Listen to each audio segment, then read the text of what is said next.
এক লোক হসপিটালের বিছানায় শুয়ে তার জীবনের শেষ প্রহর গুনছে।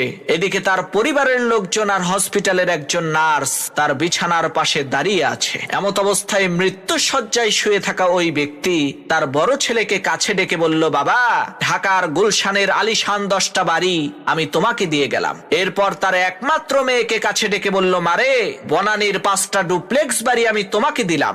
এরপর ছোট ছেলেকে বলল, বাবা, তুমি সবার চাইতে ছোট আর সবার চাইতে আমি তোমাকে বেশি ভালোবাসি, এজন্য বসুন্ধরা সিটি কমপ্লেক্সের ওই 15টা দোকান আমি তোমার নামে করে দিলাম। অবশেষে তার স্ত্রীকে বললেন, আমি দুনিয়া থেকে চলে যাওয়ার পর টাকা পয়সার জন্য যাতে কারো কালো মুখ দেখতে না হয়, এজন্য এলিফ্যান্ট রোডের 12টা ফ্ল্যাট আমি তোমাকে দিয়ে গেলাম। পাশে দাঁড়িয়ে থাকা নার্স লোকটার স্ত্রীকে বলল, আহারে, আপনি কতই না ভাগ্যবতী মহিলা, এত ধনী একজন স্বামী পেয়েছেন। মৃত্যুর আগে আপনার স্বামী আপনাদেরকে কত ধনসম্পদ দিয়ে যাচ্ছে। নার্সের এই কথা শুনে লোকটার স্ত্রী বলল, কি সব যাতা বলেন, কিসের ধনী, কিসের সম্পত্তি? আমার স্বামী তো পেপার বিক্রেতা, সকাল সকাল পত্রিকা বিতরণ করার জন্য আমাদের সবাইকে লোকেশন ভাগ করে দিচ্ছে।